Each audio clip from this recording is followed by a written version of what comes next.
जी नाज़रीन, इस वक्त हम यूनुस भट्टी साहब के घर में मौजूद हैं। आपको इस सुनकर ये खुशी होगी कि वो खुदावंद के फजलो करम से बहुत बिजनेस में आगे हैं।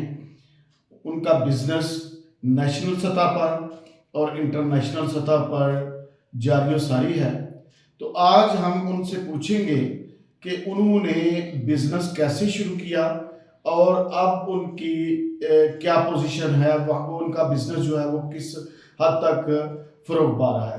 जी यूनुस भट्टी साहब, आपको खुशामदीद कहते हैं और आपसे गुजारिश ये है कि इस वक्त मसीहियों को बहुत सारे चैलेंजेस हैं और बिलखसूस मुआशी सूरत हाल जो है उसकी वजह से गुर्बत का बोलबाला है और आम जो लोग हैं उनका ज़िंदगी गुजारने का जो अमल है वो बड़ा कठिन और बहुत मुश्किल है। तो ऐसी सूरत हाल में आप चूँकि बिजनेसमैन हैं, आपने बहुत पहले बिजनेस शुरू किया था, तो आप थोड़ा सा हमारी कौम को, हमारे नौजवानों को ये बताएं कि ये आपने किस तरह बिजनेस शुरू किया और अब क्या पोजीशन है। जी सर। मेरी तरफ से जुएद गुल साहब आपको, कैमरामैन वाले भाई को और तमाम जितने लोग मुझे देखेंगे सबको मसीह यीशु में मेरा सलाम पहुँचे। मैं बहुत शुक्रगुजार हूँ कि आज आपने मेरे घर में तशरीफ़ लाकर मेरा हौसला बढ़ाया और इज़्ज़त दी। हमारा तल्लक तो बहुत देर से है, लेकिन चलो खुदावंद का शुक्र है कि आज खुदावंद ने मुमकिन किया कि आप मेरे यहाँ तशरीफ़ लाए। मैं आपका बहुत शुक्रगुजार हूँ। मैं एक गरीब बाप का बेटा हूँ, लेकिन उसने मुझे मेहनत से पाला। एक नवाला भी उसने ऐसा हमारे मुंह में नहीं डाला जिससे हमारी परवरिश में फ़र्क आता। जो कुछ तुसी औलाद को खुआओगे, पंजाबी च मैं गल कर रहा वो ही तुहाडे सामने आएगा। कोशिश करें सब मेरे दोस्त, मेरे भाई, मेरे बहनें कि अपने बच्चों को जो रोज़ी खिलाते हैं उसमें फ़र्क ना आए। जब आपकी बुनियाद गलत होगी तो बच्चे सही नहीं हो सकते। दूसरे नंबर पर बात ये मैं करना चाहता हूँ कि मैं अरसा 35 या 37 ईयर से मैं बिजनेस में हूँ। मैंने पाकिस्तान में बहुत काम किया। एक ज़माना था कि मैंने किराए पर एक फैक्ट्री लेके शुरू किया था। राजा सियालकोट फैक्ट्री में फैक्ट्री है, उसके सामने एक फैक्ट्री थी शेख फिजल साहब की, वो मैंने रेंट पे ली और वहाँ से मैंने स्टार्ट किया अपने काम का आगाज़। फिर मैंने 5 साल बाद मैंने अपनी फैक्ट्री रोड पर बनाई। उसका रिबन जो था उस वक्त हमारे चर्च ऑफ पाकिस्तान के बिशप सैमुअल साहब थे, उन लोगों ने रिबन काटा और मुजफ्फरपुर की क्वायर थी जिसने उस प्रोसेस में उस प्रोग्राम की इज़्ज़त को हवाला किया और बहुत सारे पादरी साहबान थे, बहुत सारे लोग थे। अप्रोक्सीमेटली 400 पर्सन उसमें थे जब ये प्रोग्राम हुआ। तो खुदावंद ने बड़ी ब्लेसिंग दी, लेकिन खुदावंद की ज़ात ने हर आदमी की ज़िंदगी में कुछ ना कुछ प्लान रखे होते हैं। क्योंकि बचपन से मेरी ये आरजू थी कि कभी मुझे ऐसा मौका मिले कि मैं सारी दुनिया के लोगों से मिलूं और दुनिया देखूं। तो खुदा ने ऐसा मुमकिन किया। मेरा काम किसी वजह से यहाँ फ्लॉप हो गया। मैं ये सारा कुछ बेच के यहाँ से चला गया फार्म में। तो खुदा ने मुमकिन किया कि मैं दुबई में पहले एक कंपनी बनाई, फिर मैं दूसरी बनाई, फिर मैं तीसरी बनाई। चलता रहा सिलसिला, काम बढ़ता रहा। खुदावंद हमेशा मेरे साथ रहा। मैंने कभी खुदावंद का दामन नहीं छोड़ा। जो भी काम किया सबसे पहले खुदावंद को याद किया और खुदावंद के नाम के लिए जो मुझसे हो सका मैंने किया। जब तक आप अपनी कमाई में से खुदावंद के लिए नहीं देते, उस वक्त तक आपका कोई बिजनेस नहीं आगे बढ़ सकता। और ख़ास करके ये मैं बात बताना चाहता हूँ, जब मैंने 2003 में दुबई में कंपनी बनाई तो हमारे गांव में किसी वजह से लोगों ने चर्च को डिमोलिश करके बोला नया बनाएंगे, लेकिन वो ना बना पाए। तो मेरा फादर एवरीडे मुझे ये फ़ोन करता था कि बेटा कुछ कर। तो आप लोगों ने, बिजनेसमैनों ने, कलीसिया के लोगों ने पूरे पाकिस्तान में नहीं कभी सुना होगा कि कोई बंदा बैंक लोन लेके चर्च बनाए। तो मैं वो शख्स हूँ कि मैंने उस ज़माना में 1.5 लाख दिरहम लोन लिया HSBC बैंक से। तो मैं उन्हें लाकर वो चर्च बनाया जो मेरे गांव में है। उसके बाद खुदावंद ने क्या किया कि आसमान की खिड़कियां खोल कर मेरे पर रहमत की और मैंने बहुत काम किया, बहुत पैसे बनाए, खुदावंद के रास्तों में खर्च करता रहा, लोगों के लिए करता रहा, अपनी फैमिली के लिए करता। उसके बाद सफ़र ये जारी और सारी है। आज तक मैंने बहुत सारा काम किया, कोई 37 कंट्री की सैर की। मेरा बेटा अभी पुर्तगाल में कंपनी बना के बैठा हुआ काम कर रहा है। मैं शायद 5 दफ़ा यूएसए में भी होके आया हूँ, यूके में भी होके आया हूँ, दूसरी कंट्रीज में भी घूमा हूँ। अभी मेरा काम पिछले 2010 से मैं मस्कत में कर रहा हूँ। तो मैं अपने सारे अजीज़ों को, अपने भाइयों को, अपने बच्चों को, अपनी बेटियों को, अपनी बहनों को ये इन्फॉर्म करना चाहता हूँ, बिजनेस सिर्फ मर्द ही नहीं कर सकते, बेटियां भी कर सकती हैं, हमारी बहनें भी कर सकती हैं। बिजनेस में ये नहीं कि मैं सर्जिकल को एक्सपोर्ट करना है, मैं या रफोजरी के काम को एक्सपोर्ट करना है, ये नहीं है बड़ी बात। अभी किसी से भी बात करें तो लोग बोलते हैं बिजनेस करने के लिए इन्वेस्टमेंट चाहिए। मेरे भाई, आप उतने लेवल की ना करें, आप एक छोटे लेवल की भी कर सकते हैं। बिजनेस तो ये भी है, आप कोई भी छोटे मोटे लेवल से काम कर सकते हैं। मैं आपको एक मिसाल दे सकता हूँ। ये इम्पोर्ट एक्सपोर्ट के वाले से आप बात करें, मैंने दोनों, तो लोकल में भी और एक्सपोर्ट का भी मैं बात कर रहा हूँ। आपका जो मौकफ है कि हम लोग बिजनेस में आए, सैलरी में उतनी आदमी को इनकम नहीं होती। चलो हमारे मुल्क में यहाँ पर रेस्टोरेंट नहीं कामयाब यहाँ पर क्रिश्चियन लोगों के होते, लेकिन और बहुत सारे काम है जो छोटे लेवल पर आप बिजनेस के तौर पर कर सकते हैं अंदरूनी मुल्क जी। एक्सपोर्ट का तो वही करेगा जिसके पास अच्छी एक बड़ी अमाउंट होगी, वो ही कर सकता है एक्सपोर्ट का। आप बेकरी कर सकते हैं। मैं भी बेकर था, जब पाकिस्तान में मैंने काम स्टार्ट किया मैं बेकरी करता था सर्जिकल की। 15,000 दर्जन उस जमाने में मेरी सीजर बनती थी, 15,000 दर्जन सीजर महीने की। तो जो लोग मुझे जानते हैं उनको पता है यूनुस भट्टी का, ठीक है जी। तो मैं ये बोलना चाहता हूँ कि जितने भी हमारे दोस्त हैं, बच्चे हैं, मैं लोगों को एक गल कहना कि पुत्र जैलसी ना करो, रीस कर लो दूजे दी। जैलसी ना करो, उसकी रीस करो, तुसी भी उधर बदन की कोशिश करो, लेकिन रॉन्ग वे ते ना जाओ, राइट वे ते जाओ। रॉन्ग वे ते तुसी फिर परेशान होवोगे, तो जो बंदा राइट वे ते जाता ना उन्होंने परेशानी नहीं होती, वो वादा रहता है। कि दूसरी गल है कि कोई भी चीज़ एक नाइट च नहीं वो डेवलप होंगी। मैं 88 की गल तुहानूं दस्सण लगा, एक लेडी सी ते उन्हें मैनूं अप्रोच किया यूएसए तो कि पैंपर लेडीज़ दे ते बच्चों दे वो कंपनी बनाती थी यूएसए च। मैं तो मिसाल देन लगा इस वास्ते गल लैंदी विच, ते उन्हें मैनूं कहा कि तू साढ़े सेल कर पाकिस्तान च। तो मैं उन्होंने खत लिखा, उदों खत का जमाना से कि नहीं यह बड़ा डिफिकल्ट है, ये मैंने बहुत इन्वेस्टमेंट करनी पेगी, टीवी ते ऐड देने पैंदे, क्योंकि उदों एक नेशनल टीवी सी PTV, और उदों नहीं सी दूसरे टीवी चैनल, सोशल मीडिया भी नहीं सी। अज तो बहुत डेवलप हो गया सिलसिला। तो उस औरत ने मैंने एक सैंपलों का बॉक्स भेजा FedEx के जरिए, तो उन्हें एक लैटर भेजा, तो उन्हें लिखा कि रूम एक नाइट च नहीं पता होया, रूम नूं 400 ईयर लगे हैं पता होंदिया। मेरे बच्चियों, मेरे भाइयों, मेरे दोस्तों, मेरी बेटियों, कोई भी काम करने वास्ते तुसी कहो ना मैं इमीडिएटली करके कामयाब हो जाते नहीं होता। ये स्ट्रगल की लोड़ है, मेहनत करोगे जरूर खुदावंद तुहानूं फल लाएगा। दयानतदारी ना करो। जिहड़े लोग चंद दिनों के विच अमीर होना चाहते हैं वो चंद दिनों च गरीब भी हो जाते हैं। अपने तसलसल को कायम रखना बड़ा मुश्किल है।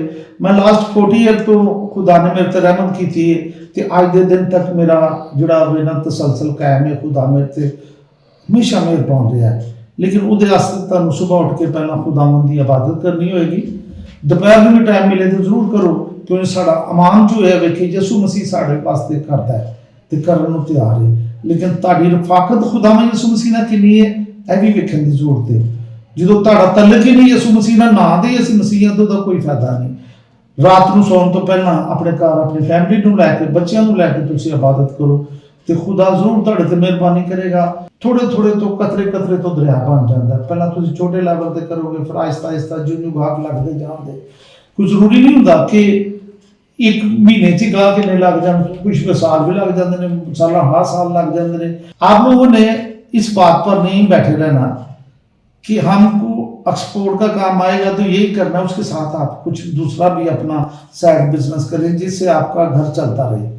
तो दूसरी बात ये मैं बोलने जा रहा हूँ कि जो लोग वो नहीं कर सकते बिजनेस, तो वो देखें, मैं एक सिंपल सी मिसाल देता हूँ। आप फ्रूट मार्केट में जाएं, वहाँ से ये पॉपकॉर्न है जो छल्ली जिसको पंजाबी में बोलते हैं, ये नहीं भाई, ये तो चले लोकल है, लेकिन हमने जो क्रिश्चियन बिजनेस अलायंस के प्लेटफॉर्म से हमने जो मिशन एक शुरू किया है, वो ये है कि अपनी न्यू जनरेशन जो है उसको हमने अवेयर करना है कि जैसे आजकल, जैसे आपने बात की है इंटरनेट की, अलीबाबा है, अमेज़न है, अलादीन है, इस तरह अगर ये पढ़े लिखे नौजवान जो हैं, बेटियां, बच्चे, अगर वो इस तरफ आएंगे तो यकीनन रास्ते हमवार होते जा रहे हैं। हमारे पास क्रिश्चियन बिजनेस अलायंस के प्लेटफॉर्म से बहुत सारे ऐसे मौके मौजूद हैं कि अगर न्यू जनरेशन जो है वो अगर कोई काम करना चाहे तो उसके लिए बहुत सारी अपॉर्चुनिटी मौजूद है कि उनको चीज़ें परचेज करने की ज़रूरत नहीं है, बल्कि उनके लिए अगर वो उनके कोई लिंक्स हैं तो उनको फ्राहम की जा सकती हैं ताकि वो अपने बिजनेस को आगे बढ़ाएं।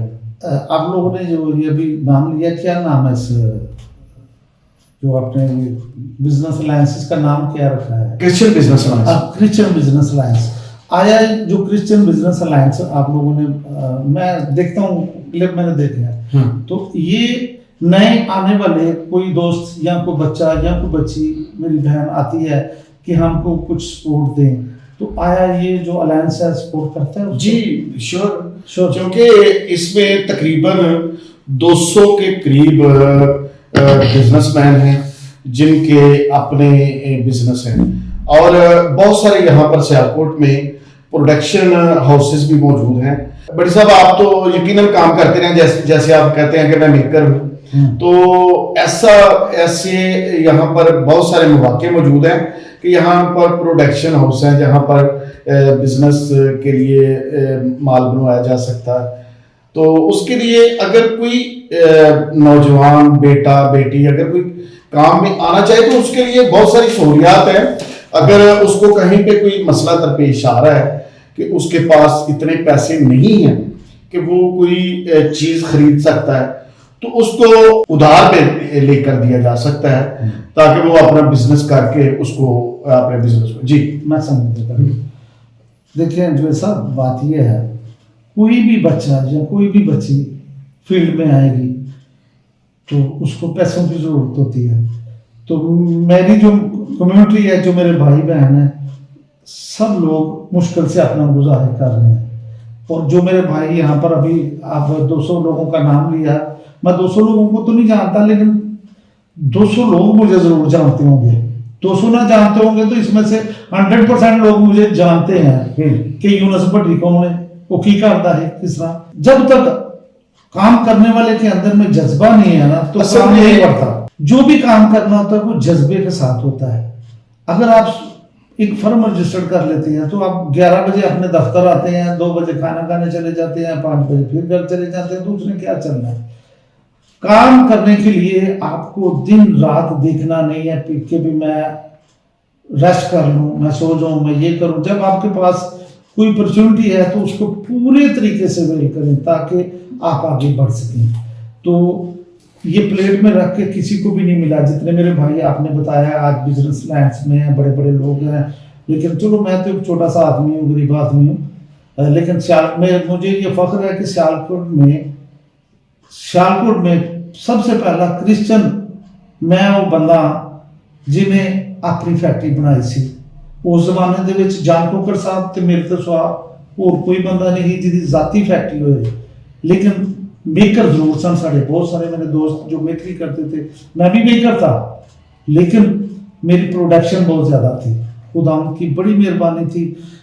मैं ये समझता हूँ कि खुदावंद ने हर बंदे का एक रिजल्ट लगाया। खुदा जिधर चाहता है इंसान को ले जाता है। और मेन जो बात है ना आपकी, वो यही है, मैं जो मुझे समझ आई है कि आप ये चाहते हैं कि एक दूसरे दोस्तों के हवाले से लोगों को प्रमोट किया जाए कि फलां बंदा ये था, आप भी ऐसा करें, आप आगे बढ़ सकते हैं। क्योंकि हमारी कौम में एजुकेशन जब आएगी तो बच्चे कंप्यूटर चलाएंगे, बच्चे इंटरनेट यूज करेंगे, तो लोग आगे बढ़ सकते हैं। ये तो नहीं मैं बोलता कि 100% लोग ही सब इसी में एज ए बिजनेस में आ जाएंगे, लेकिन मैं समझता हूँ कि अगर 100 में से 20 लोग बिजनेस में आ जाए ना, तो ये बड़ा कदम होगा क्रिश्चियन कम्युनिटी के लिए। मैं सियालकोट की नहीं बात कर रहा, मैं पूरे पाकिस्तान की बात कर रहा हूँ। हर शहर में कोई ना कोई एक्सपोर्ट का भी बिजनेस है और लोकल भी है।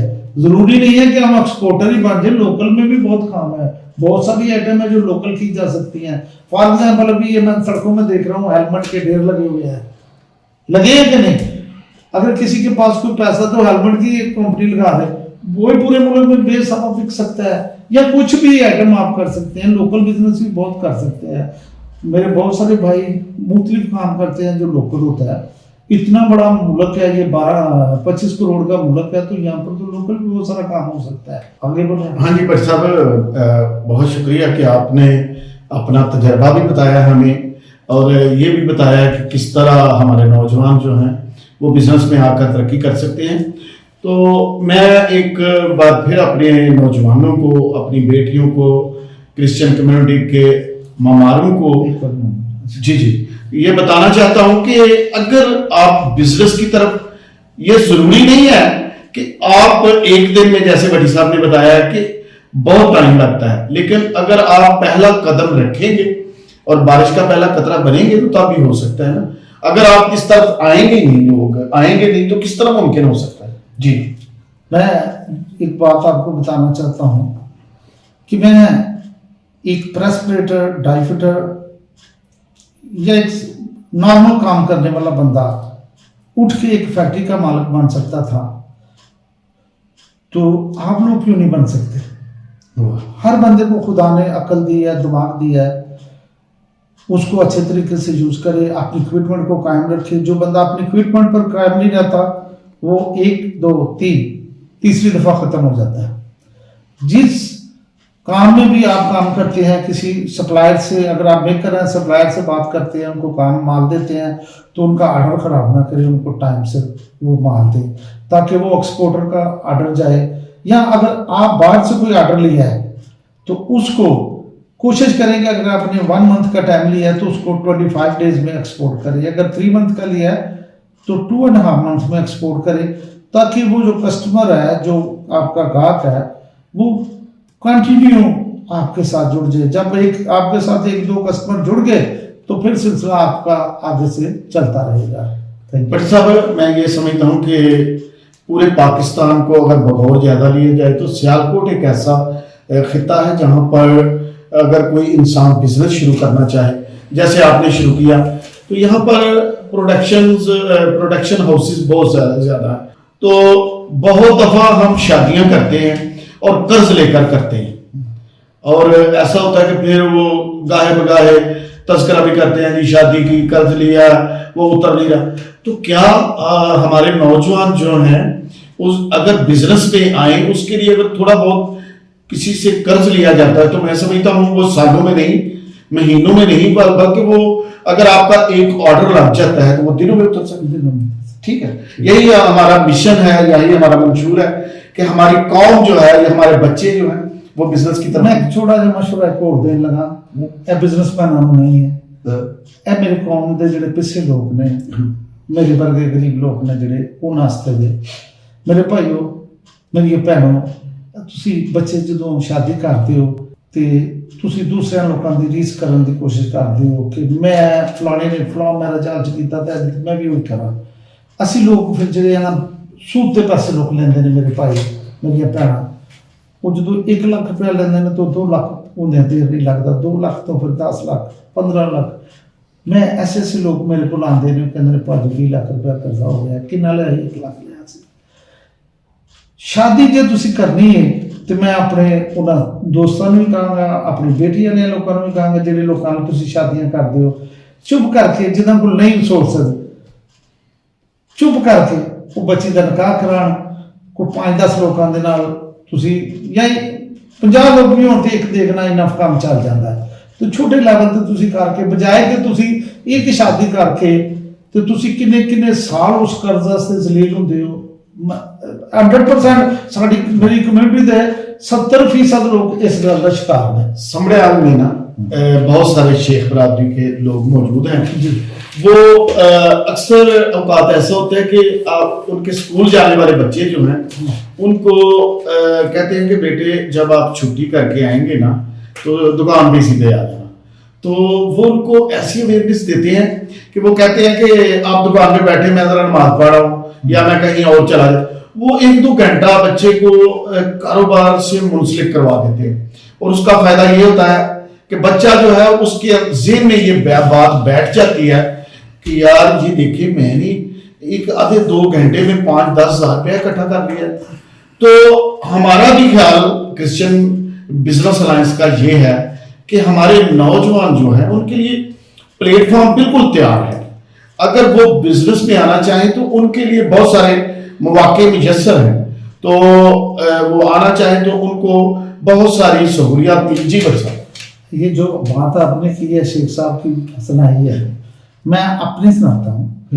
जब मैं दुबई में था तो मेरा बेटा स्कूल में पढ़ता था, तो मैंने पाकिस्तान में रह के या बाहर रह के अपने बच्चों को कभी ना वैन लगाई या ना कभी टैक्सी या कभी रिक्शा या पैदल।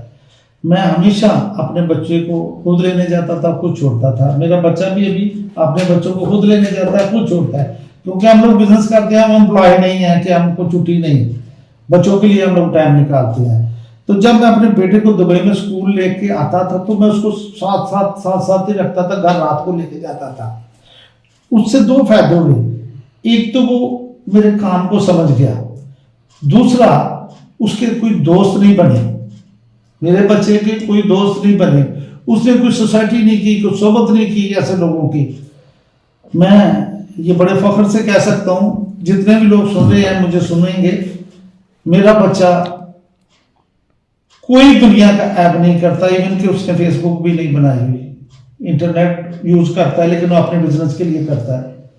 तो मैं आपको जो आपने बताया ना कि बच्चों को दुकान पर बैठ के उनको पैसों का पता लग जाता है, पकड़ने का जज्बा आ जाता है, चस्का पड़ जाता है।